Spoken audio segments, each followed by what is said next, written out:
ঝিনাইদহ ৪ আসনের সংসদ সদস্য আনোয়ারুল আজিম আনারকে হত্যার গা শিউরে ওঠা বর্ণনা দিয়েছেন ডিএমপির অতিরিক্ত পুলিশ কমিশনার মোহাম্মদ হারুনুর রশিদ।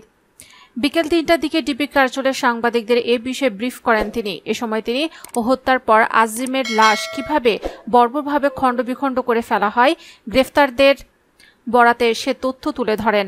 তিনি জানান, ভারতের কলকাতায় এক বাসায় আনারুল আজিমকে হত্যার পর শরীর খণ্ড খণ্ড করা হয়। এরপর হাড় ও মাংস আলাদা করে ও হলুদের গুঁড়ো মিশিয়ে সেগুলো ব্যাগে ভরে বের করা হয় ওই বাসা থেকে। তবে কোথায় লাশের টুকরোগুলো ফেলা হয়েছে তা এখনও স্পষ্ট নয় বলে জানান তিনি। ডিবি প্রধান বলেন, ২ থেকে ৩ মাস আগে এমপি আনারকে হত্যার পরিকল্পনা করা হয়। পরিকল্পনা অনুযায়ী তাকে ঢাকায় হত্যা করার কথা ছিল। তিনি জানান, মাস্টারমাইন্ড আখতারুজ্জামানের ২ বাসার মধ্যে একটি গুলশানে, অন্যটি বসুন্ধরায়। এ ২ বাসায় তাকে হত্যার পরিকল্পনা করা হয়। কিন্তু বাংলাদেশ পুলিশের নজরদারি ও ঢাকায় হত্যাকাণ্ডের পরে সব হত্যার ক্লু ক্লিপ পুলিশ বের করে নেবে বলে হত্যাকারীরা কলকাতায় এ ঘটনা ঘটেছে। হারুনুর রশিদ বলেন, বিদেশের মাটিতে অপরাধ করলে বাংলাদেশ পুলিশের নজরে আসবে না বলেই কলকাতাকে বেছে নেয় অপরাধীরা। তবে তারা এ হত্যাকাণ্ডের পর পালিয়ে থাকতে পারেনি।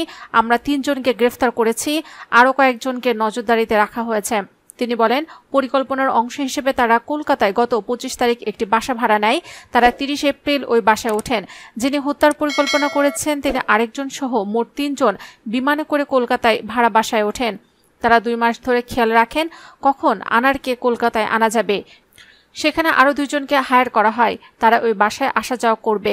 তারা হলেন জিহাদ বা জাহিদ ও সিয়াম। মাস্টারমাইন্ড গাড়ি ঠিক করে, কাকে কত টাকা দিতে হবে, কারা কারা হত্যায় থাকবে, কার দায়িত্ব কি হবে। কিছু কাজ আছে বলে ৫ থেকে ৬ জনকে রেখে ১০ মে বাংলাদেশে চলে আসেন আখতারুজ্জামান শাহীন।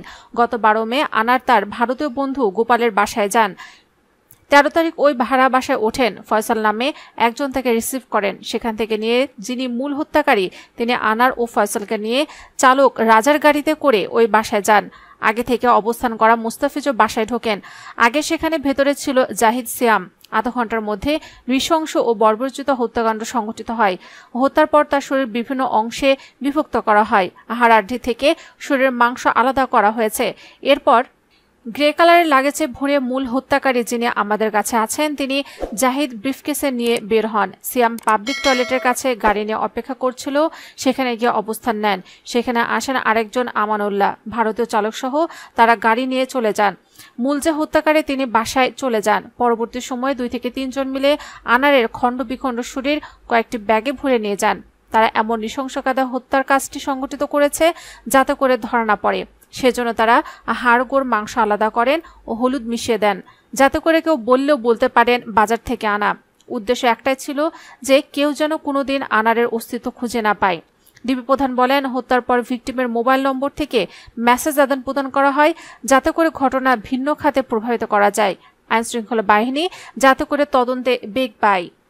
হত্যাকারী ১৫ মে মূল গার্লফ্রেন্ড সহ ফিরে আসে। ১৫ মে মুস্তাফিজ ফিরে আসে বাংলাদেশে।